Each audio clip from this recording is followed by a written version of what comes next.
First I'll speak in Hindi language and then in English language.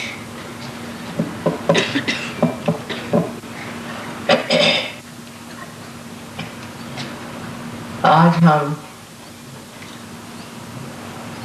Shri Mahadev Shiv Shankar की पूजा करने के लिए एकत्र हुए हैं। शंकर जी के नाम से अनेक व्यवस्थाएं दुनिया में हो गई।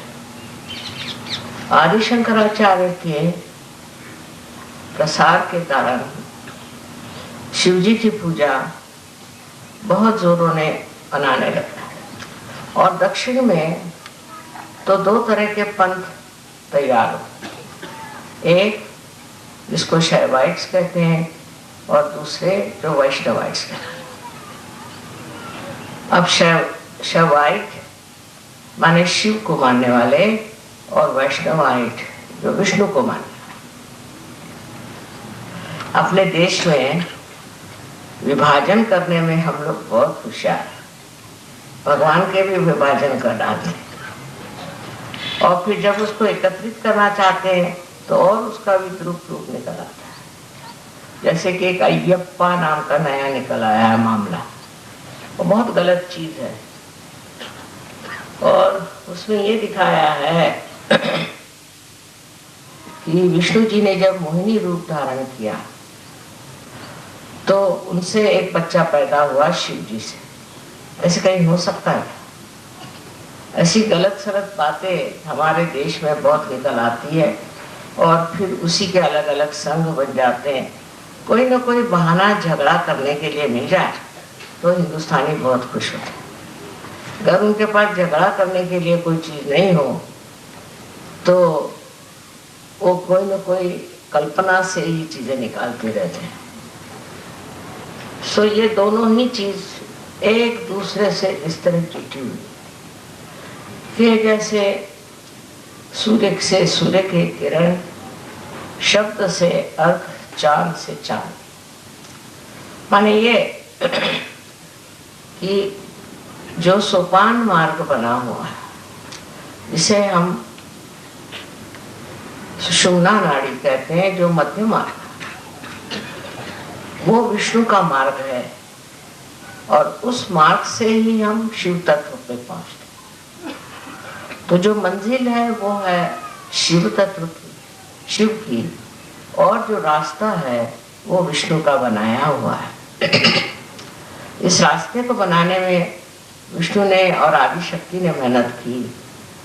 इसमें शिव जी का कोई हाथ नहीं। वो तो आराम से अपनी जगह बैठे हैं, जिसको आना है आए, नहीं आना नहीं है। सो इस शिव तत्व को प्राप्त करने के लिए हमें इसी विष्णु मार्ग से जाना चाहिए और उसके लिए जो अनेक चक्र हैं उनको पहले ठीक करना चाहिए। जब ये चक्र ठीक हो जाते हैं तब हमारा विष्णु मार्ग खुल जाता है और उसी के साथ फिर हम धीरे धीरे ऊपर उठने लग जाते हैं। अब इन चक्रों के बारे में मैंने तो बहुत बताया था, पर हृदय में भी एक चक्र है जिसको हम कहते हैं लेफ्ट हार्ट। ये हृदय का चक्र नहीं है, ये सिर्फ एक तरह से हृदय जो है वो प्रतिबिंब है, रिफ्लेक्शन है महादेव का। शिव जी का स्थान तो सर से ऊपर है, बुद्धि से ऊपर, विचारों से ऊपर। ऐसे तत्व को प्राप्त करने के लिए सबसे पहले हमें इधर ध्यान देना चाहिए कि हमारा हृदय कितना साफ है। हृदय के अंदर हम अनेक तरह की गंदगी को पाते हैं, जैसे कि हम किसी से ईर्ष्या करते। ईर्ष्या करना जैसे कि किसी ने आपके साथ दुष्टता भी की, आपको सताया भी हो, परेशान किया हो, लेकिन उससे ईर्ष्या करने से कोई फायदा नहीं।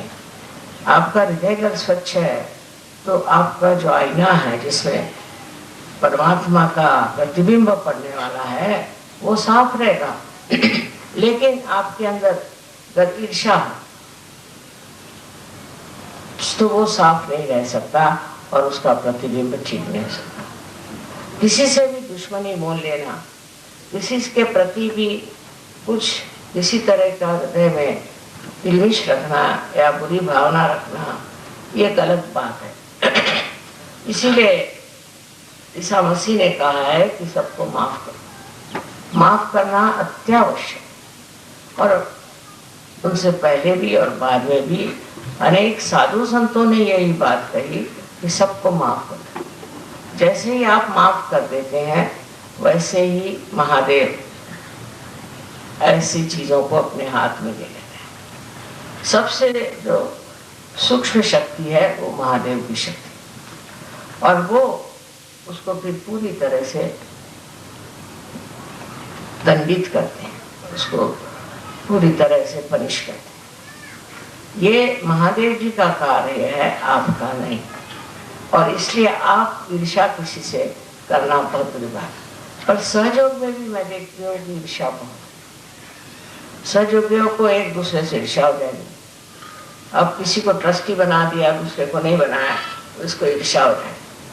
उसमें ट्रस्टी वस्टी में कुछ राम नहीं है, तो आप लोग जानते हैं सब झूठी बातें। माने ये ढकोसला बनाया हुआ है, एक माया जाल फैलाया हुआ है, पर उसमें भी लोगों का दिमाग खराब हो जाता है। और दिमाग किसी का खराब होता है और दिल किसी का खराब होता है। अब मैं क्या करूं, मेरी खुद समझ नहीं आता है कि इतना बड़ा कार्य इतने देशों में चल रहा है, तो कोई ना कोई एक आदमी से तो संबंधित हो सकता है। हालांकि अब धीरे धीरे मामले साफ हो रहे हैं, पर तो भी आपको हैरानी होगी कि अब भी इसकी बड़ी चर्चा होती है, कौन लीडर है, कौन क्या। दूसरी बात, हमारे लिए एक हिंदुस्तानियों के लिए एक वरदान कि ईर्ष्या जो है वो पैसों के मामले में हो जाती है। सहयोग में भी पैसों के मामले में बड़ी ईर्ष्या है। किसी के पास ज्यादा पैसा है, किसी के पास कम पैसा है। और सहयोग के कार्य करते वक्त भी लोग देखते हैं कि कितना पैसा किसको मिलता है, कौन कितना पैसा देता है। जिसका हृदय पैसे में उलझ गया वो सहयोग के काम के आदमी नहीं, क्योंकि उनके हृदय पे जड़वाद, मटेरियलिज्म छाया हुआ। किसी भी तरह के जड़वाद से अगर आप ग्रसित हैं तो आपका उद्धार होना बड़ा कठिन है। ये अपने देश की विशेषता है, परदेश में इतना नहीं देखा मैंने, पर यहाँ इसकी विशेषता है। सबसे हम सोचेंगे कि रशिया में और ईस्टर्न ब्लॉक में पैसा कम है, पर उनको बिल्कुल परवाह नहीं है, वो पैसे की बात ही नहीं सोचते। पर हृदय इतना स्वच्छ है, इतना स्वच्छ हृदय है, और बड़े स्वच्छ हृदय से ही भक्ति हो सकती। हम लोग तो जब प्रार्थना करते हैं तब भी हाथ पैर धोते हैं, नहाते हैं, पर हृदय का स्नान होकर के अगर हम प्रभु से ये कहें कि हमारे अंदर की ये जो गंदगियां हैं इसको तुम हटाओ और हमें स्वच्छ करो, तो ज्यादा अच्छा होगा। तीसरी बात जो हमारे यहाँ अंदर है, जो षड्रिपु जिसे कहते हैं, क्रोध को कृष्ण ने बहुत जोर दिया है कि क्रोध सबसे खराब चीज है। क्रोध से ही सब चीज आती है। एक बार आदमी क्रोध करता है, फिर उसको सम्मोह हो जाता है। वो फिर सोचता है कि मैंने क्यों कहा, नहीं कहना चाहिए था, ये नहीं वो नहीं, पर वो आपे में नहीं रहता। जब उसे क्रोध आता है, क्रोध में वो आपे में नहीं रहता, आपे से बाहर हो जाता है, और जो मुंह में आए सो बकता है, उसका कोई अर्थ नहीं। या इतने दिन की जो मैल अपने हृदय में समाये हुए हैं वो उसके मुख से निकलती है। इस क्रोध को बचाना चाहिए। ये किस लिए क्रोध आता है, इधर का चित्त दिया जाए कि हम क्यों क्रोध करते हैं। फिर कुछ लोग हैं वो व्यक्ति मात्र से करते हैं, कोई एक समाज मात्र से करता है। इस तरह से अनेक तरह से लोग क्रोध को करते हैं। ये क्रोध हमें अंदर क्यों आता है, इसलिए हम क्रोधित होते हैं, ये सोचना चाहिए। बहुत से लोगों ने मुझसे कहा कि माँ अगर आपके खिलाफ कोई कहता है तो हमें बड़ा क्रोध आता है। मुझे तो हंसी आती, अगर कोई मेरे विरोध में कहता तो सच कहती हूँ मुझे हंसी आती, क्योंकि इसमें कोई अर्थ ही नहीं मेरे विरोध में कहने की। ऐसी कौन सी बात है मैं तो प्यार करने जा रही हूँ और मेरे विरोध में बोल रहे हैं तो अब करेंगे। पर किसी किसी की बुद्धि टेढ़ी होती है तो उस पर दया करेंगे। उसको सोचना चाहिए कि इतना महामूर्ख है। जो आदमी क्रोध में उतर जाता है उसके तरफ दृष्टि जो है वो अत्यंत शालीन होनी चाहिए, जिससे उसका भी क्रोध ठंडा हो सकता है। अपने देश में क्रोध करने वाले अनेक तरह के लोग हैं, उसकी संस्थाएं हैं जो सिर्फ क्रोध से इसको मार, उसको मार, इसको पीट, उसके पीट, और फिर सामाजिक तौर पर भी ये चीज बनती जाए। ये बड़ी भयानक चीज है, लोगों को मारना पीटना, फिर उसके दंड पर एक कोई सेना तैयार करना या कोई मारने पीटने वाली चीज तैयार करना, ये बड़ी भयानक है। हालांकि अगर अपने संरक्षण के लिए कोई आदमी ऐसी चीज रखता है तो उसमें इतना हर्ज नहीं, पर तो भी अगर वो परमात्मा का भक्त है तो उसको कोई जरूरत नहीं। ऐसा आदमी हमेशा संरक्षण, जिसको अंदर श्री महादेव का वास है, उनको कौन हाथ लगा सकता है, उनको कौन नष्ट कर सकता है। कुछ भी करो, कितना भी उनको सताओ, तो भी वो इंसान नष्ट नहीं, लेकिन जो उनको सताएंगे वही नष्ट हो जाएगा। जब इस बात का पूर्ण विश्वास आपके अंदर हो जाए कि जो आपको सता रहे हैं वही नष्ट हो जाएंगे, अपना दिल, अपना हृदय आप एकदम स्वच्छ हृदय में ही ये कार्य हो सकता है, क्योंकि शिव का स्थान हमारे अंदर प्रतिबिंब रूप है, और जो आईना स्वच्छ होता है उसी में उसका प्रतिबिंब पड़ता है। शिव जी का क्रोध एक ही बार होने वाला है, और होता है एक बार, ऐसा लोग कहते हैं, पर मैंने अनेक बार उनको क्रोधित होते देखा, क्योंकि उनका अधिकार है, उनका अधिकार है क्रोध करने का। अगर कोई आदिशक्ति के विरोध में कार्य करता है तो शिव जी का हाथ बड़ा लंबा है, कुछ भी करो वो मानते नहीं, वो ठिकाना ही कर देते हैं, क्योंकि वो जानते हैं कि आदिशक्ति जो है वो तो कुछ नहीं करेगी, वो तो किसी को दंडित नहीं करेगी, वो सबको माफ कर देगी। तो उनका हाथ इतना लंबा है कि जिसकी कोई हद नहीं, और जब वो हाथ चलता है तो फिर कोई नहीं रोक सकता। उनसे आगे कौन बोले, उनके आगे भी मर्यादाएं हैं जिसको आप उठा नहीं सकते, बढ़ा नहीं सकते। इस तरह से आपको समझना चाहिए कि अपने वैयक्तिक जीवन में सहयोग में आपको शिव जी का ही अनुसरण करना है, क्योंकि नहीं करोगे तो पहले चीज है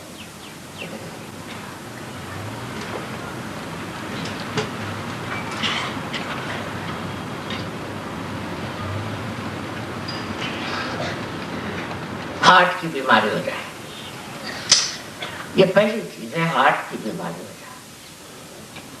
इसमें दो तरह से खेल होता है, एक तो अति क्रोध से हार्ट पकड़ जाता है, और दूसरा है कि क्रोध के बाद पश्चाताप हो तो आपके अंजाइना की बीमारी हो जाती है। इस प्रकार दोनों ही चीजें बेकार है, पर कहने से क्रोध नहीं जाता। ये तो एक शराब जैसी चीज है, आदत हो जाती क्रोध करने की, उसी में मजा आता है, बस मुंह फूलने लग जाएगा और गुस्सा आने लग जाएगा, आप उसको कंट्रोल नहीं कर पाए।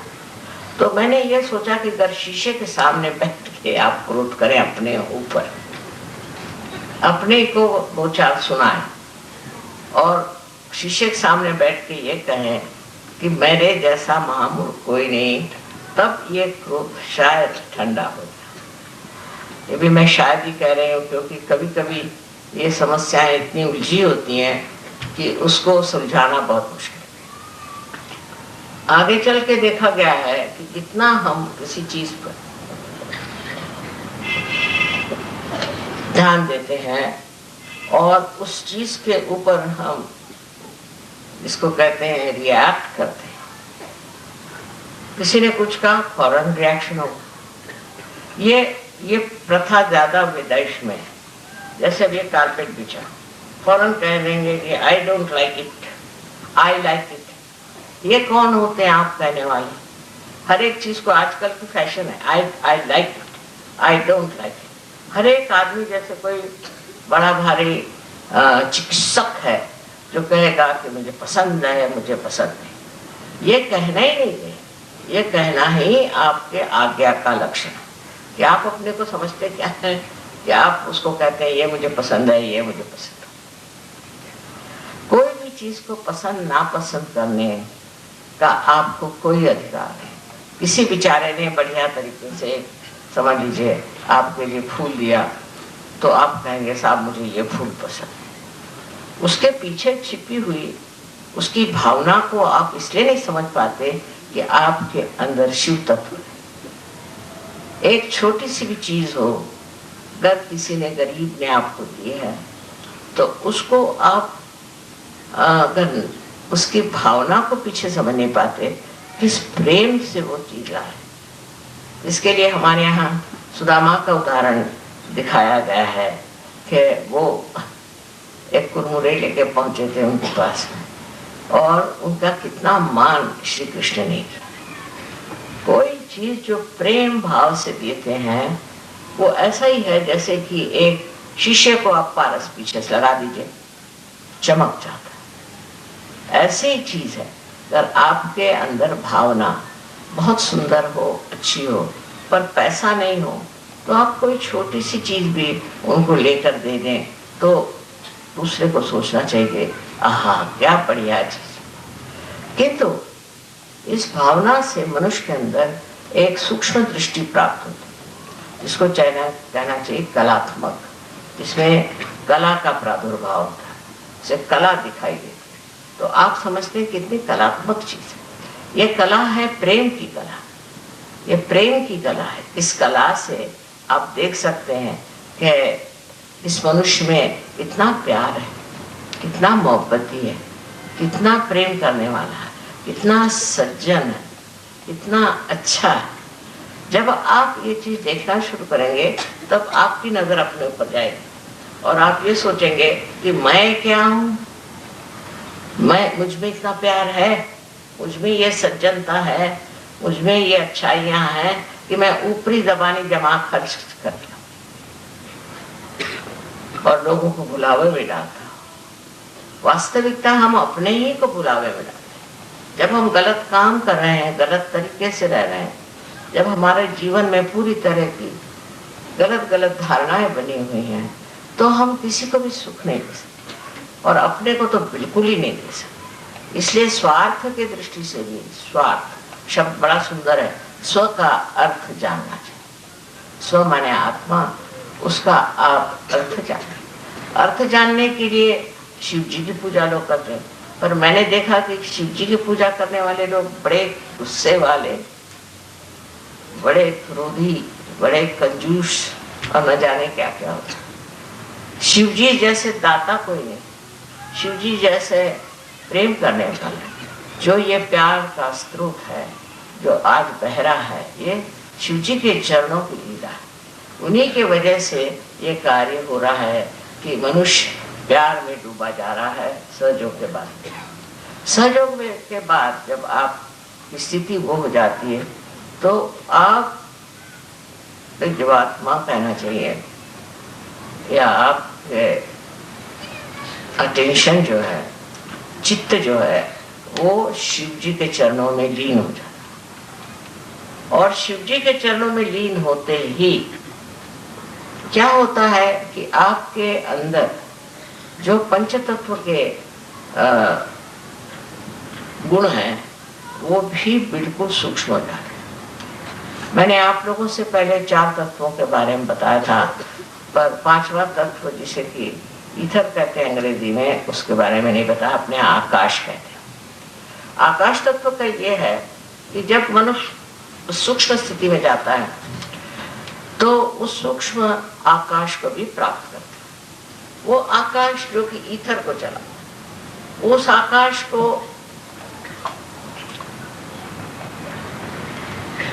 चलायमान भी करने की जरूरत है। अगर किसी को कोई तकलीफ होती है, कोई परेशानी होती है, तो वो सब जगह व्याप्त, हर जगह वो आकाश तत्व जो तत्व में कह रहे व्याप्त है। फौरन आपका असर वहां पहुंच जाता है जहां जरूरत होती है। बड़े कमाल की बात पर होता है और हुआ है, और इसी को लोग चमत्कार कहें, पर ऐसी बात नहीं। सहयोग में अगर आप शिव तत्व में जागरूक हो जाए तो आपके अंदर के जितने सूक्ष्म सूक्ष्म सूक्ष्म तर जो भाव है और जो स्थिति है वो जागृत हो जाती है। इसलिए चाहिए कि हम लोग पहले अपने दिल को साफ करें।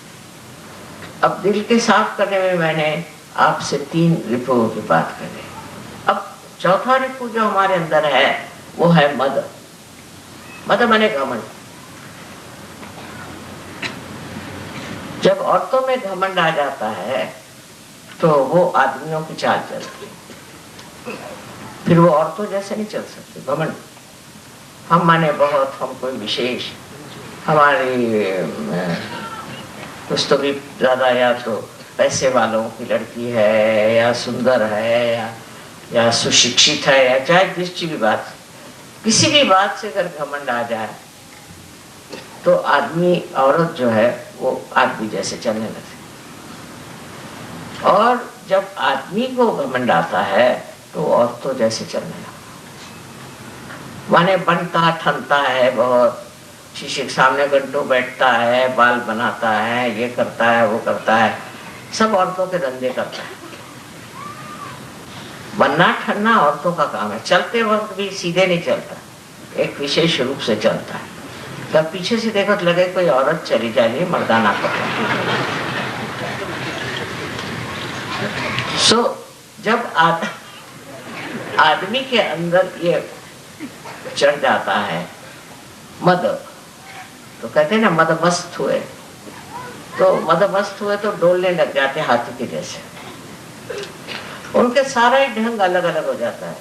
वो बात करेंगे तो, बात नहीं करेंगे तो, बैठेंगे तो, हर चीज में ये दिखाई देता है कि इनके कोई ना कोई घमंड है। अब समझ नहीं आता कि किस चीज का घमंड इनको चढ़ा हुआ है, कौन सी चीज से अपने को विशेष समझ रहा है। ये सारी चीजें तुच्छ, इसका कोई अर्थ ही नहीं, सहज में इसका कोई अर्थ नहीं। और इसलिए ऐसी चीजों में विश्वास कर लेना कि हम कोई विशेष हैं तो आप शेष ही रह जाते, विशेष नहीं रह जाते, शेष रह जाते। मतलब ये है कि अपने बारे में कोई सी भी ऐसी कल्पना कर लेना कि हम बड़े रईस हैं या हम बड़े ये हैं। अब तो गरीबों को भी घमंड हो गया, दलितों को भी घमंड हो गया, समझ नहीं आता। जो भी हो वो हम है, इस तरह से लोग बातें करते। आप स्वयं साक्षात क्या है? एक ईश्वर भक्त, परमात्मा को मानने वाले सजग। आपको इस तरह से अपने बारे में सोच लेना, आनंद से परे होना, क्योंकि शिव शक्ति जो है वो आनंद विभोर मनुष्य को करे। मनुष्य आनंद में मस्त होने के लिए शिव की भक्ति करता है। पर मैं देखती हूँ कि अधिकतर शिव भक्त जो होते हैं बड़े सड़ियल लोग होते हैं, उससे कोई बात भी नहीं कर सकता। फायदा क्या है? शिव की भक्ति करते हो जो नटराज साक्षात सारे कला का प्रादुर्भाव करने वाले, जो अत्यंत आनंदी और आनंद के स्वरूप है, उनके आगे ये शिव भक्त, इनको शिव भक्त कैसा कहा जाए? गले में इतना बड़ा बड़ा लिंग लटकाते हैं, उससे हार्ट अटैक आता है। उसकी क्या जरूरत है? आप स्वयं साक्षात लिंग स्वरूप होइए। वो न होते हुए वो जो कार्य करते हैं कि हम शिव भक्त हैं, लगे लड़ने शिव भक्ति करके, और उसके अलग अलग मार्क्स हैं। अगर शिव भक्त होगा तो ऐसे ऐसे लगाएगा, और अगर विष्णु भक्त होगा वो ऐसे लगाएगा। अरे भाई, इसका क्या अर्थ है? ऐसे लगाने का अर्थ है तो ऊर्ध्वगामी है। ठीक है, आप ऊपर चढ़ रहे हैं ऊर्ध्वगामी, और पहुंच करके आप शांत, दोनों ही लगाना चाहिए, और नहीं तो लगाओ ही मत। इसका कोई अर्थ होना चाहिए कि जिस चीज को प्राप्त करने जा रहे हैं उसका ये सोपान मार्ग है, इस रास्ते से आप गुजर रहे हैं। इसमें एक एक गंदी चीजों को छोड़ते जाना। दूसरों को भला बुरा कहने से पहले अपने को भला बुरा कहना सीखिए। मैं ऐसी हूं, मैं वैसी हूं, अपने को कहेंगे। जब आप अपने को कहना शुरू करेंगे तो आप देखिए ये सारे भूत भाग जाएंगे, क्योंकि ये सारे भूत हमने इकट्ठे किए हैं खुद ही सोच सोच के अपने आज्ञा से, अपनी आज्ञा बढ़ते गए, उससे भूत इकट्ठे होते गए, दिमागी जमा खर्च हो गया और आदमी बहुत क्लेशदायी, दुखदायी हो जाता है, और वो दुखदायी उसको भी दुखदायी करता है। आप किसी को दुख देकर सुख नहीं पा सकते, उसका जरूर असर आना चाहिए, चाहे आप पत्थर हो, पर उसका असर आता है, और उसका असर यही आता है कि आदमी बड़ा दुखी हो जाता है। ये तो एक माँ की बात है कि वो आपके सुख की बात करता है, आपको जिससे सुख मिले, जिससे आपको संतोष मिले, जिससे आपको शांति मिले, जिससे आपको प्यार मिले, और दुनिया में एक आप सज्जन इंसान हो। एक तो माँ का तरीका है, पर शिव का ये तरीका है। शिव एक हद तक चलते हैं, नहीं तो ऐसा तड़ाकते हैं कि मैं घबराती रहती हूँ कि अब ये आदमी किधर जा रहा है, अब इसका होगा क्या, ये कहाँ पहुंचेंगे, इसको क्या कर रहे हैं। उनको ये उनके अंदर ये नहीं है कि चलो भाई इनको ये बहुत खराब है, बुरे हैं, तो माफ कर दें। हाँ, माफ करने योग्य हो तो माफ करते हैं, और जो उनकी बहुत तपस्या करता है उनको भी वो वरदान देते हैं। पर जो आदमी मूलतः बेसिकली जो ठीक नहीं होना चाहता उसको वो ठीक कर देते हैं, ये बात सही। इसलिए उनसे डरना भी चाहिए, को भयंकर भी इसीलिए कहते हैं कि जब बिगड़ते हैं तो वो किसी को भी नहीं छोड़ते।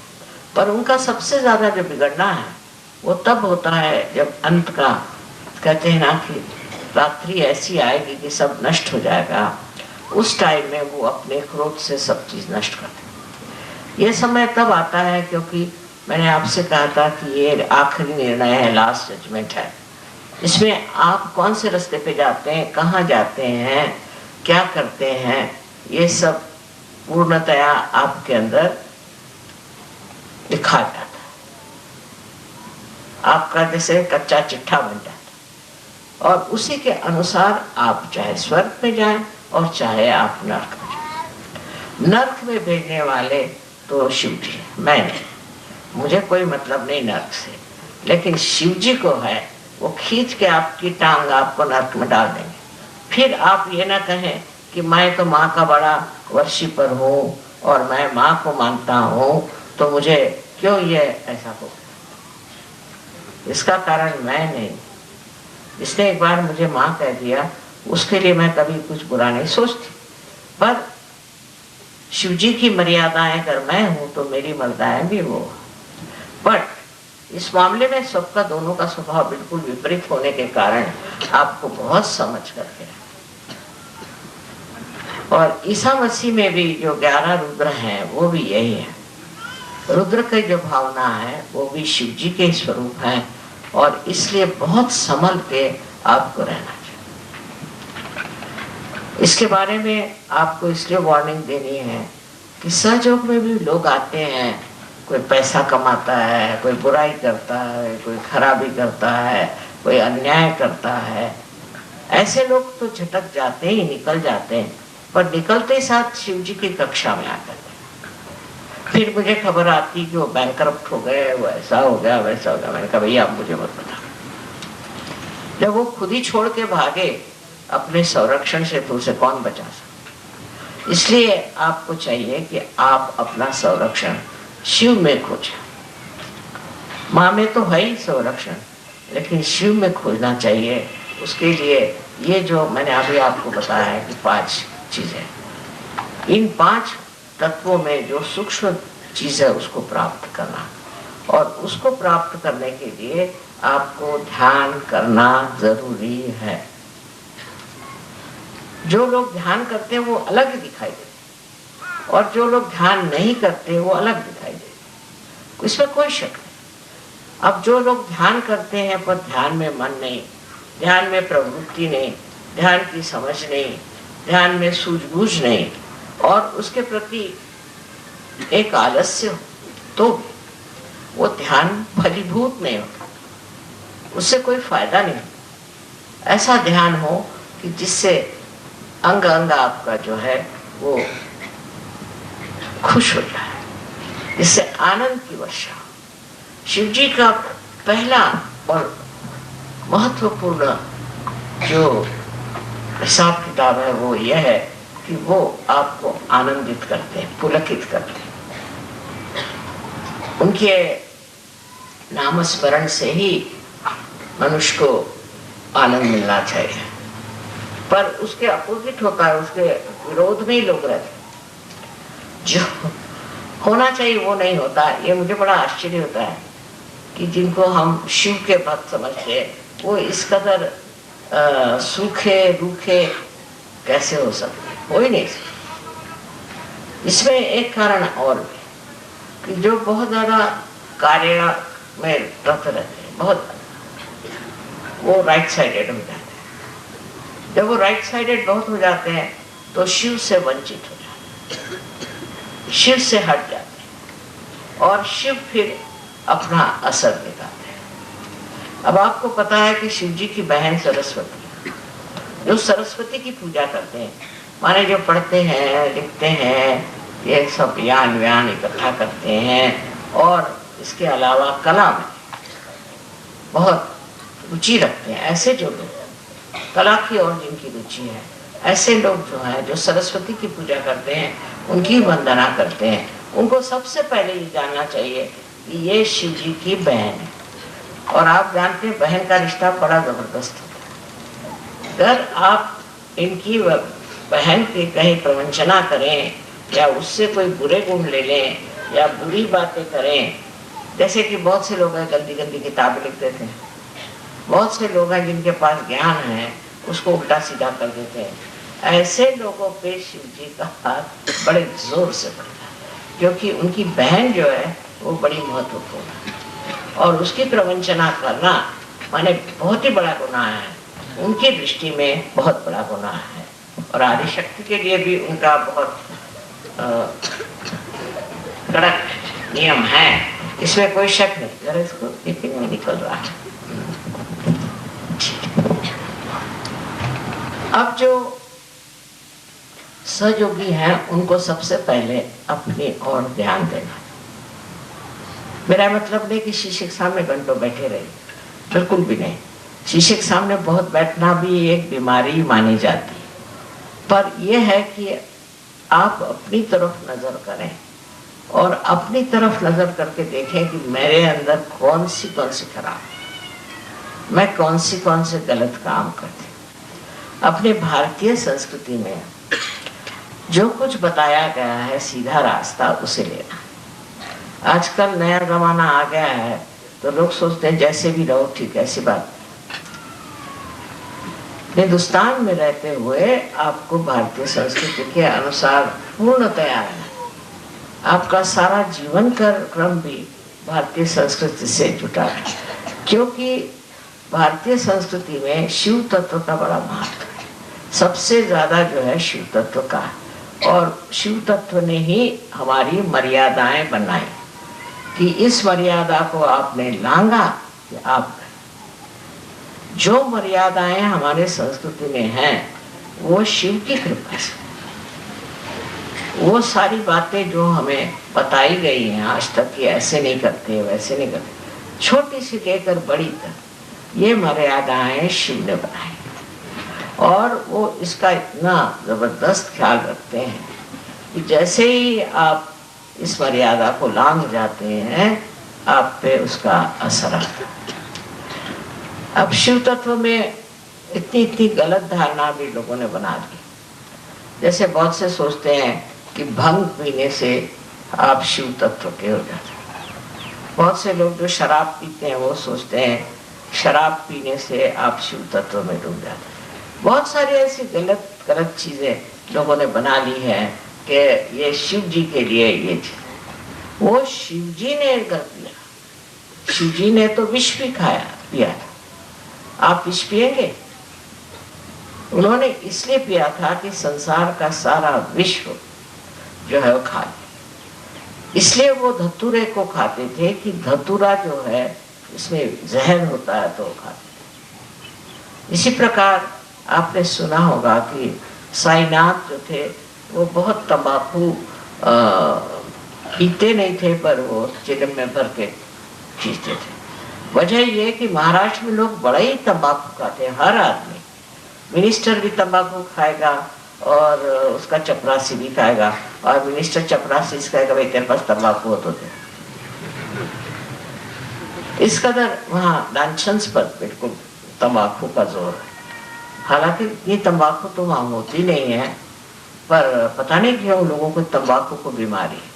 इतनी तंबाकू खाते महाराष्ट्र में लोग। उस तंबाकू के लिए ही साईनाथ ने ये सोचा कि मैं ही क्यों नहीं इनकी सारी तंबाकू खा जाऊं। इसलिए वो तंबाकू खींचते थे, तो लोगों ने कहा साईनाथ भी चिलम पीते तो हम भी पिए। जहाँ वो वहाँ ऐसे लोग हो गए जो तंबाकू इसलिए लेते थे कि इन लोगों की तंबाकू की जो लत है वो खत्म। अब वो चाहे उसको कुछ भी कहिए, है तो वो तंबाकू, और तंबाकू का और शिव जी से वैसा संबंध नहीं है, पर ये जरूर है कि सब वो सारी दुनिया भर की तंबाकू को खत्म करना। आप समझ लीजिए अगर आप देवी है, सो देवी का काम है कि सारे दुनिया के दुष्टों को, भूतों को खा ले। अब आप भी खाएंगे क्या भूत? देवी का कार्य है कि वो जितने भी आपके पीछे में लगी हुई बीमारियां हैं उनको आत्मसात करें।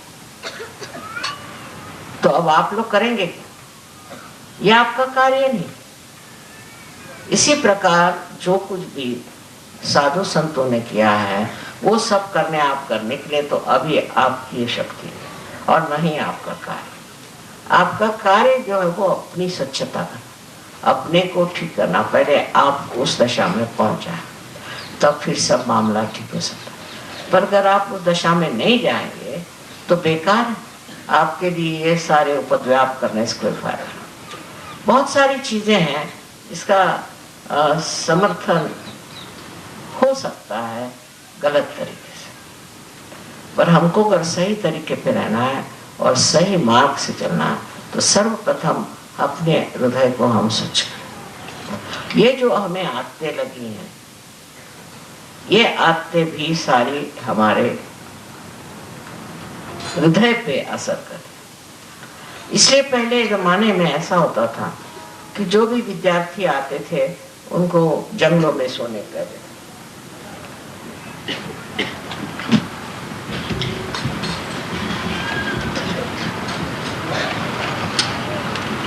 वो जंगलों में रहे जहाँ सांप, बिच्छू, बकरियां सब लगे, वहीं रहो।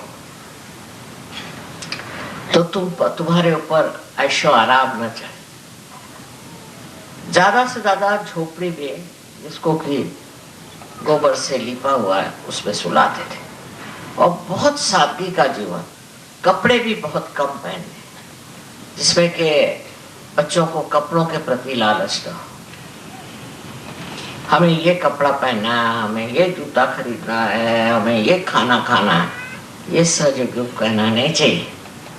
आपको मालूम है आपकी माँ कहीं भी रह सकती, कहीं भी सो सकती, कुछ भी खा सकती। तो ये जो चीजें अपने अंदर स्वाद, हमारे यहाँ जो इंसान देखो हिंदुस्तान का, उसको खाने पीने का बड़ा शौक। सहयोगी भी एक दूसरे को बुलाएंगे खाने पर आइए, काय को औरतों को खासकर, कि जैसे ही कहीं जाओ तो कहे माँ आप हमारे घर खाने पर आए। मैंने कहा खाने का बड़ा गड़बड़ा काम है।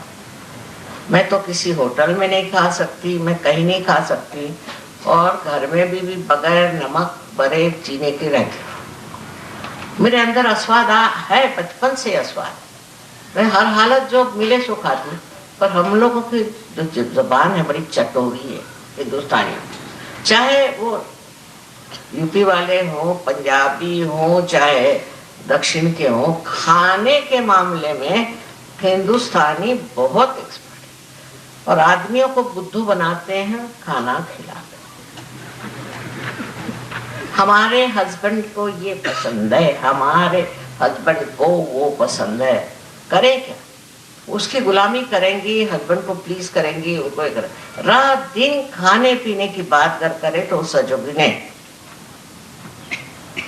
अब बाबा जब मैं वहां मिलान में, वहां जब प्रोग्राम हुआ गुरु पूजा में, मैंने खुद खाना बना, क्या कर 4 साल तक मैं वहां खाना बनाती रही, क्योंकि दूसरे लोग अच्छा खाना नहीं बनाते थे। लोग कहते माँ ये तो प्लास्टिक के जैसे खाना, पर हिंदुस्तानी उसमें विशेष, जितने भी हिंदुस्तानी वहां आएंगे सब मुझे मिलना चाहेंगे, उनका विशेष अधिकार मेरे को। और दूसरा खाने पीने में बड़ा, यहाँ का खाना ठीक है। अब एक और नई चीज शुरू हो गई हिंदुस्तानियों में, अटैच्ड बाथ चाहिए। इनके बाथरूम घरों में जाके देखो तो कैसे इनके माँ बाप रहते थे, इनको अटैच्ड बाथरूम, वो भी अंग्रेजी ढंग का। मैं इसलिए आज कह रही हूँ, इससे बड़ा परेशान कर दिया। गणपतिपुणे में उनके लिए अलग से मैंने बाथरूम बना दिया, बाबा अंग्रेजी बना। पर पहले मैंने हिंदुस्तानी बनाया, मैंने चाहे हिंदुस्तानी को हिंदुस्तानी पसंद आया और अंग्रेजों को अंग्रेजी बना दिया। तो ये फरमाते कि नहीं हमको अंग्रेजी चाहिए, बताओ। मैंने कहा यहाँ अभी स्ट्राइक शुरू हो जाएगा। मैंने कहा लोटा लेके जंगल में जाओ, यही तुम्हारा इलाज। सालों भर ऐसे जाते रहे और अब बड़े साहब हो गए हैं अटैच्ड बाथरूम के लिए। तो बेचारे अंग्रेजों ने, जो परदेसी फॉरेनर्स के बेचारों ने कहा माँ हमें तो हिंदुस्तानी अच्छा क्योंकि बड़ा साफ है, हमें आप हिंदुस्तानी दे दो। तो मैंने अदल बदल दिया, तो बड़े खुश हिंदुस्तानी की अटैच्ड बात मिल गई। शर्म करनी चाहिए, सहयोगियों को ऐसी बातें करते हो शर्म करनी चाहिए। आपके बाप दादे तो लोटा लेकर के जाते थे और आपको ये क्या शौक, आपको कोई बीमारी है, कोई तकलीफ है? और मुझे एक आफत में डाल दिया था, पर एक तरह से मेरे दिमाग में बात आ गई कि चलो भाई तुम ये लो और तुम। इस तरह से बहानेबाजी और ये करना, ये हिंदुस्तानी हो गए। अब आपको और हैरानी होगी कि जो लोग कबीला आते हैं सब लोग सबके साथ रहते हैं, बहुत रईस लोग हैं जो बामोटरे हैं, सब है, लेकिन वो सब पेंडाल में सोएंगे। पर हिंदुस्तानी अपने लिए एक स्पेशल जगह होगी, होटल में रहेंगे, मोटरों में घूमेंगे, कोई भी तरह की जरा सी भी उनमें त्याग नहीं, त्याग करना सीखा ही नहीं। आजकल हम मॉडर्न क्या हो गए मेरी समझ में नहीं आता। अब इन लोगों को घरों में नौकर नहीं, तो ये लोग अटैच बात इसलिए नहीं रखते, एक ही रखते, बाबा सफाई करना पड़ता है।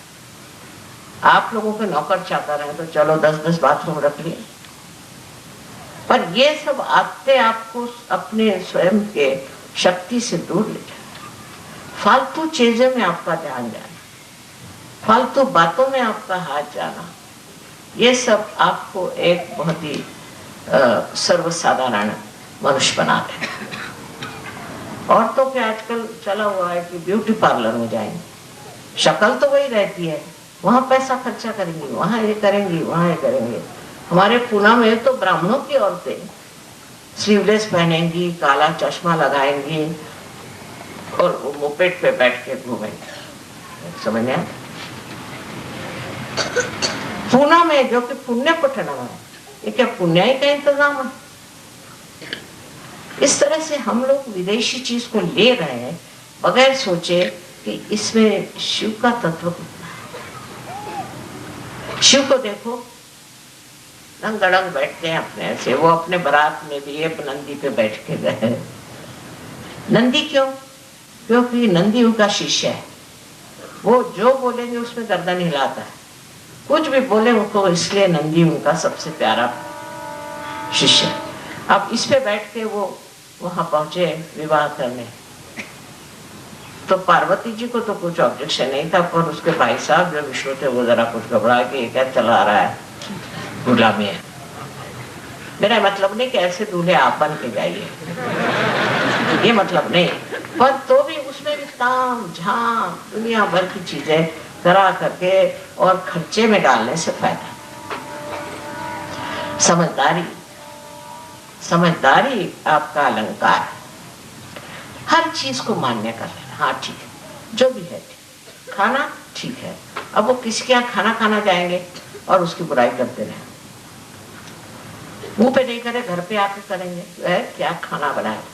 किसी के अच्छा खाना बनाओ तो बीवी कहेंगे वैसे तुम बनाओ। सारे इसको जिह्वा लौलुप्य संस्कृत में कहते हैं, तो हिंदुस्तान में बहुत ज्यादा, हद से ज्यादा, और इसको कुछ कम करना चाहिए। ये लोग आपका खाना खाते हैं, मैंने कभी नहीं सुना किसी ने शिकायत। हालांकि इन लोग का अंग्रेजी खाना तो कोई खा नहीं सकता, आप लोग भी।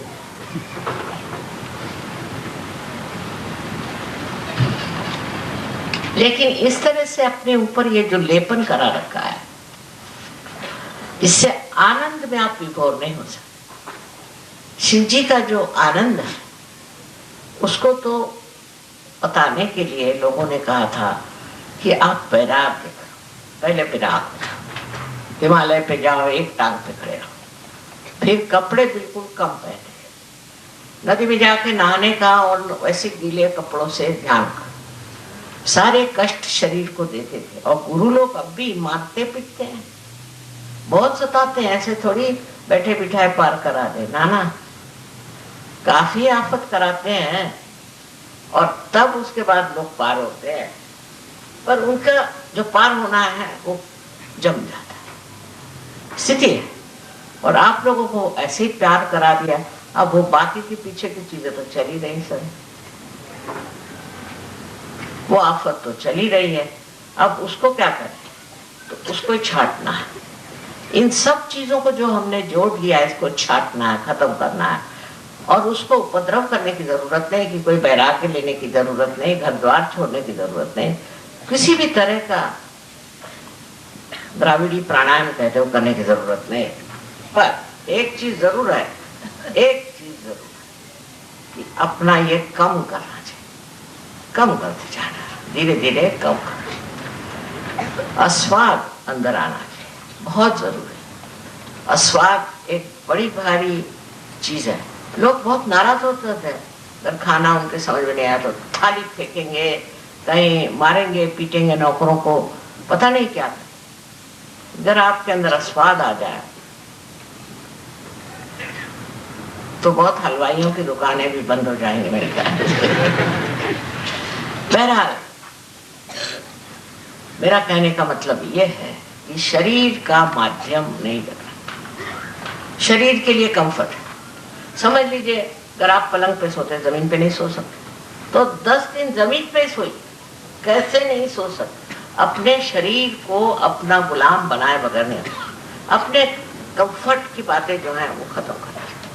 बहुत से लोग हैं वो बस से नहीं चल सकते क्योंकि वो मोटर से जा सकते, फिर इसकी मोटर मांग, उसकी मोटर मांग, इसमें बैठ उसमें बैठ, पर कोई भी ये नहीं सोचेगा चलो आज बस से चल के क्या होता है। और पहले तो बस भी नहीं थी, लोग चलते ही थे। हम जब स्कूल में पढ़ते थे 5 मील रोज सवेरे चल के जाते थे, हमारे घर में मोटरें थी, सब कुछ,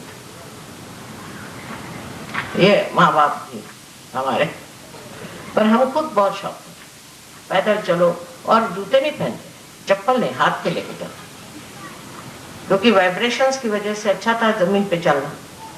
आप लोग भी थोड़ा सा जूतों के बगैर, चप्पल के बगैर चलना सीखें, बहुत जरूरी है, उससे बड़ा फायदा हो, जमीन को भी वाइब्रेशंस मिलेंगे और आपको भी अच्छा लगेगा। हर तरह की चीजों में हम लोग बहुत ज्यादा आराम पसंद हो। पहले 2-4 नवाब लोग जैसे थे वैसे अब हम लोगों का, और क्या मिला, उससे कुछ नहीं मिला। ये सब की गुलामी करते करते सारी जिंदगी बीत जाएगी। इस गुलामी को कम करना है और सिर्फ परम शिव के तत्व को अपने अंदर धारण करना है। और उसके लिए जरूरी है कि कोई भी चीज महत्वपूर्ण है। आज ये कपड़ा पहनना है तो कल वो कपड़ा पहने, तो उसके साथ वो मैचिंग करना है, तो उसके साथ वो चाहिए। जो कुछ मिलता है ले लो, जो कुछ आता है उसको पहन, कोई हर्ज नहीं, उसमें आपको कोई आफत नहीं आने वाली। उल्टे आपको समाधान होगा कि मैं समाधान, जो भी मुझे मिला वो मैं समाधान से स्वीकार। आजकल हमारे ना वहाँ पता नहीं यहाँ भी है कि नहीं, कि वो गैस का सिलेंडर 16 रुपए महंगा हो गया। तो औरतें, उनकी बड़ी फोटो आई, सब बड़ी सजी धजी। मैं कहे 15 रुपए का तो इनके पाउडर ही लगता था।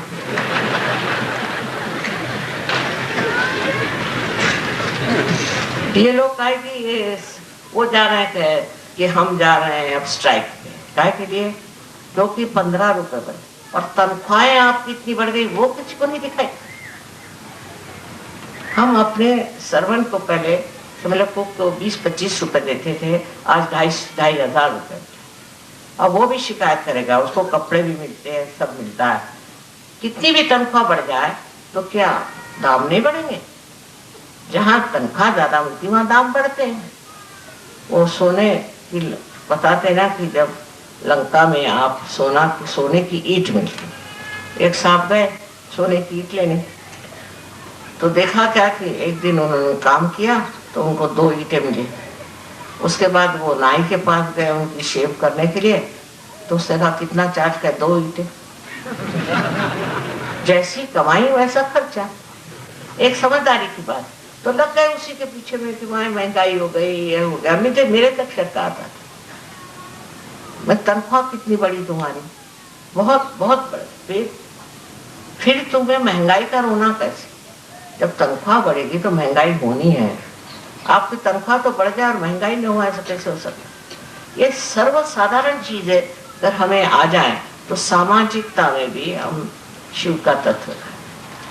अब गांधी जी जैसे थे, बड़े जबरदस्त, उनके साथ मैं थी, आश्रम में रहते थे, मुझे कुछ नहीं होता था, पर सब लोग रोते थे क्योंकि उनका था कि सबके बाथरूम साफ करो, सब मेहमानों के, सब। वो जमादार नहीं था, और अपने कपड़े खुद दो, अपनी थाली खुद दो, और खाने में सब खाना बॉइल, उसके ऊपर सरसों का तेल आप ले सकते। अब बताइए कितने लोग हिंदुस्तानी खा सकते हो खाना? बस 2-3 दिन रहते थे और भाग जाते थे, ये हालत थी। अब आप लोगों को भी थोड़ा अस्वाद सीखना चाहिए। अब अस्वाद के लिए ऐसा है, मेरे पता नहीं कैसे छूटता है, पर आप अगर खाना थोड़े दिन उबलाई खाए तो कैसे क्या रहेगा।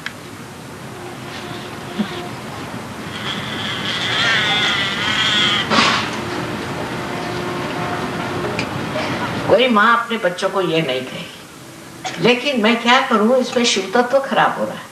सब लोग अगर खाने पीने में लगे रहे तो आपका शिव तत्व गायब हो जाएगा, तो सारी मेहनत ही बेकार जाए। इसलिए खाने पीने में बहुत ज्यादा रत रहना कोई अच्छी बात है। पहले जमाने में लोग 1-8 दिन उपवास भी करते थे, कुछ न कुछ अपना त्याग करते थे, पर आजकल बड़ा मुश्किल है ऐसा कहना कि आप अगर संतुष्ट हो, समाधानी हो, तो आपको कोई जरूरत नहीं है, बिल्कुल जरूरत नहीं है कि आप हर समय खाने पीने की बातें करें और अपने यहाँ खाने पे बोला। फिर हमारे यहाँ एक जाति पाति बहुत है कि अगर कायस्थ है तो अलग है, हिंदू है वो का ब्राह्मण है तो अलग है, फलाने अलग है। अब भी है।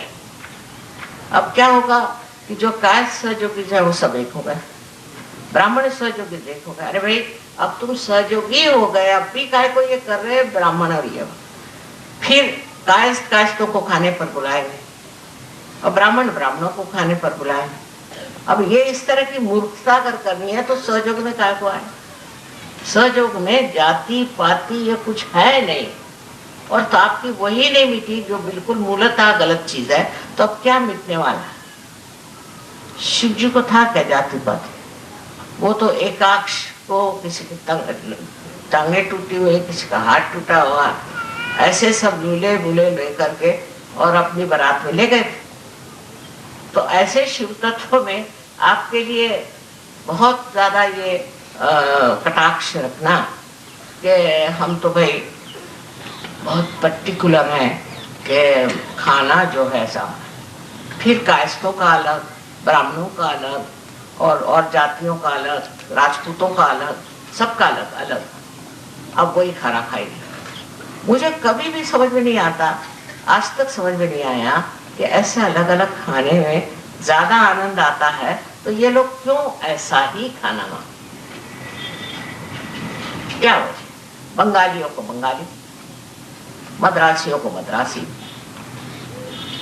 तो मैंने एक बार कहा कि हमारे एयरफोर्स में, एरोप्लेन्स में कोई अच्छा स्टैंडर्ड खाना क्यों नहीं? पहले माँ ये बताइए कि हिंदुस्तान का स्टैंडर्ड खाना कौन सा? ये तो बात सही। तुम कर कोई खाना बनाओ तो कहेगा ये तो मद्रासी का, मद्रासी कहेगा ये क्या बिहारी है, फलाने का ठिकाने का। तो इसलिए सब तरह का खाना खाना आना चाहिए, क्योंकि यहाँ से सब चीज शुरू हो जाती है। ये वैखरी जबान में भी एक मिठास, मधुरता होनी। मुस्कुराहट में भी कभी कभी ऐसा लगता है कि रावण निकल रहे इनके मुंह में से।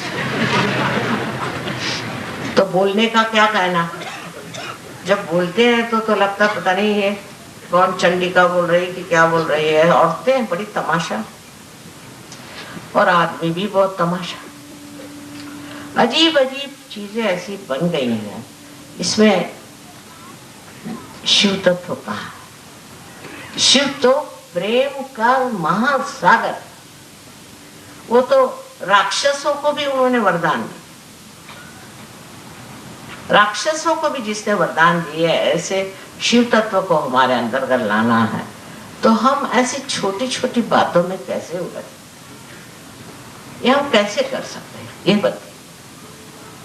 जिस तरह से हम एक दूसरों को क्रिटिसाइज करते हैं, किसी को कोई कहता है ये ऊंचा है, कोई कहता है नीचा है, ये शिव की बात है। शिव के अंदर प्रेम की धारा है, और इस प्रेम की धारा में बहते हुए आपको ऐसी उल्टी सीधी बातें करनी नहीं चाहिए, और उससे कोई फायदा नहीं होता। आपसी प्रेम, आपसी समझ और आपस का आनंद उठाना चाहिए। अब ये बात जरूर है कि सहयोगी आपस में लड़ते नहीं, ये तो मैंने देखा, और आपस में मिलते हैं तो बहुत प्रेम से मिलते, पर तो भी अभी भी ये छोटी छोटी बातें जो कि बड़ी वैयक्तिक है, खाना पीना, उठना बैठना पैरना, ये जरा सा ठीक करना चाहिए। ये अगर ठीक कर रहे हैं तो बड़ा अच्छा होगा। आपका चित्त जो है वो हृदय की तरफ जाएगा और इन सब चीजों में नहीं रहेगा, इन सब चीजों में नहीं रहेगा। प्रदेश में ये बीमारी ज्यादा है, इसकी के वहाँ एक से एक निकले हुए हैं, वो बनाते हैं अलग अलग तरह की चीजें, और जिसने वो चीजें पहन ली वो बड़ा भारी अपने को सोचता है बड़ा रईस। खासकर इटली में ऐसा बहुत ज्यादा प्रकार है। लेकिन ये सब बातें आपको इसमें नहीं पड़ना चाहिए। आप अपने सादगी से रहो। अपने देश में सादगी से रहने वाले जो होते हैं उन्हीं का नाम हुआ, औरों का नाम नहीं हो सकता। पहले जमाने में लोग, गांधी जी ने कहा खद्दर बना, तो लोग बिल्कुल खद्दर बने। उन्होंने ऐसा बनाया था, खूब ठिकाने लगाया था सबको उन्होंने।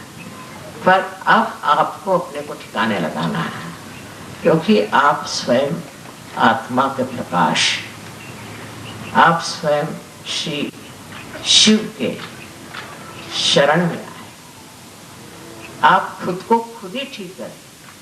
आपको दूसरों को ठीक करने का नहीं है, बस अपने को ठीक करें और धन्य समझे कि आप आत्म साक्षात्कारी। कितने थे पहले? अरे 2-4 थे बेचारे, उनको ही लोग मार डालते थे। आज आप हजारों की तादाद में हैं, तो इस चीज को शुरू करें। बातचीत में मिठास, ऊपरी तरह से नहीं, हृदय से। जो भी बात आप हृदय से करें उसको कोई नहीं बुरा माने, इसलिए हृदय से बात। अपने बच्चों से, बड़ों से जो मर्यादाएं हैं उसको पालते हुए आप अपने को सुखी बनाने से दूसरों को भी सुखी बनाए। लेकिन आपके अंदर अगर ये आशीर्वाद शिव का न हो कि जिससे आप समाधानी बने, और कोई चीज से हो नहीं सकता, इसलिए अपनी और ये भी नजर रखें कि मैं समाधानी हूँ या नहीं, मुझे समाधान है या नहीं। मैं छोटी छोटी बात को ले करके और दूसरों पे बिगड़ता हूँ या उसके नुक्स निकालता हूँ, तो कुछ तो भी मेरे अंदर बहुत बड़ी खराबी है। और उस खराबी को देखने से ही आप स्वच्छ हो सकते। जब तक आपको कोई चीज़ दिखाई नहीं देगी, आप साफ कैसे करेंगे? इस सफाई की बहुत ज़रूरत है, और इस सफाई से ही आप उस परम पिता परमेश्वर के दर्शन कर सकते हैं अपने अंदर, और लोगों को भी इसके दर्शन हो सकते हैं। अनंत आशीर्वाद।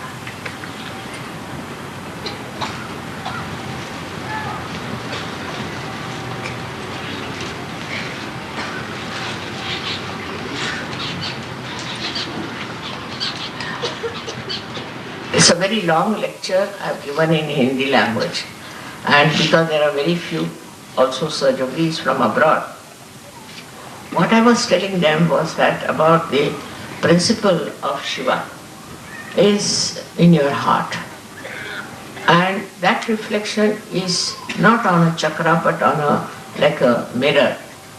Now whatever is visible of you is this mirror. In this mirror, what reflection you have? Do you have a reflection which is clear, clean? Have you cleaned your heart? Have you cleaned your mirror that is reflective? That is what one has to say.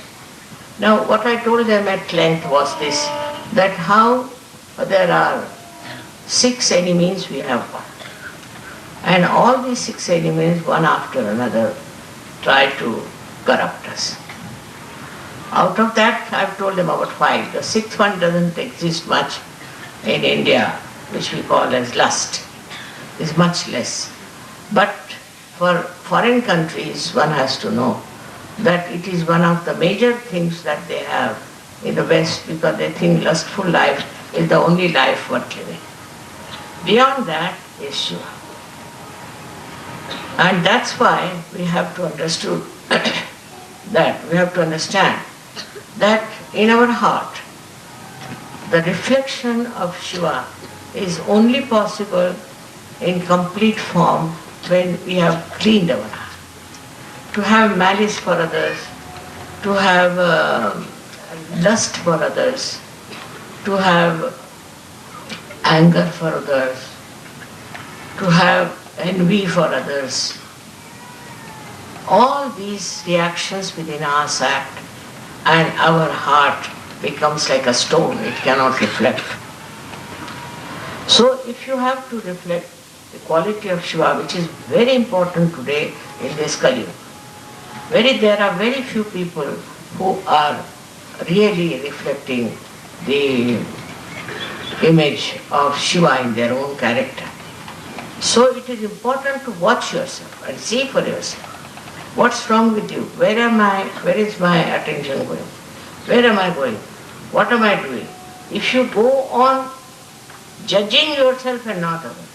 Also one of the Western things is that they think they have a right to criticize others. Everybody. I like it, I don't like it. Who are you? Why do you say that? Somebody has made a beautiful arrangement for you. You sit in his house and nicely say, I don't like it. To hurt that. After all, who are you? What do you think of yourself? Who are you to judge? For Sahaja Yoga is prohibited to say I like and I don't like. It's prohibited. Look at Shiva. He likes everything. What he wears, also snakes. He likes all kinds of animals. Every type of thing that we think is not good, ugly, for him they are not. For example, in his wedding, he took with him in his barat people who were all infirm. Some people had one leg, some people had limbs broken down, some had only one eye. All such people he carried with them. To him, these people were very dear, and he looked after them. Because he is the source of joy. He is the one who gives us joy. and the one that makes us joy. The real joy is only possible if in your heart his reflection is there. But if your heart is full of all things that ones have described, it becomes a dirty, very, very dirty mirror. Very surprising, I told them also that compared to Indians, Westerners are not so particular, Western Sahajogis are not so particular about their comfort. Though they come from a very materialistic surrounding, they are not so much bothered. They can live anywhere, they can be happy anywhere. That's a very good stage they have reached, and that's what the Indians must try to follow. And don't pay attention to nonsensical things. It's not necessary to waste your energy on nonsensical things. Then only you can have a real bhakti for yourself, for your Atma, and that is what needed today, that your spirit should shine in your character, in your behavior, and in your personality. If that happens, then you have achieved what Sahaja Yoga wanted to do for you. It's important today, very important. If you read the newspapers, you can't read it. And what you need is to change the transformation, as we in Hindi call it parivartan, of human beings into selfhood, into self-awareness, into the spirit. This has to be done, and the time has come. This evolutionary process has started. There are so many of them who have got it. Now the old saints and people who were gurus, real gurus, they used to really test the disciples by making them stand on their heads for years together, sometimes put them in the water, do all kinds. They used to beat them, and they were very harsh, testing all of them. And then only one of them used to get realization. Now, what I thought of, it takes too much time to cleanse them, to put them into all kinds of dresses, this, that, send them to Himalayas or to Gobi Desert. I thought it would take too much time. I said, why not first enlighten them? Give them the light. In that light they can see their problems and they will themselves correct themselves. They will be their own guru. And it was successful. It was good. Now you can see for yourself what you are doing. What is your problem? What makes you so much different from others, and what will elevate you? Because Sadashiva's place is above the head, above your thoughts, above your mind, above your emotions. It's here.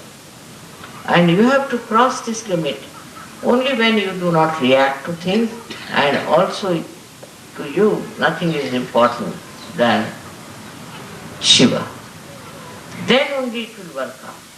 So in some things Indians have to learn, and in some things you foreigners have to learn. So many things you have done. I must thank you very much. People used to think that I cannot do anything. I mean, you have given up drinking, you have given up all kinds of bad habits. You are no more womanizers, your attention is so clean. So many things you have done, which is really praiseworthy. But still, you must learn that still there are certain things lingering which must be cleared out and must be absolutely finished. You don't have very much politics, but sometimes there is also politics. Group forming is there. All this has to go away, because for Shiva, what is this? The universe is at his feet. To have a one group here and have one group there, all that doesn't matter.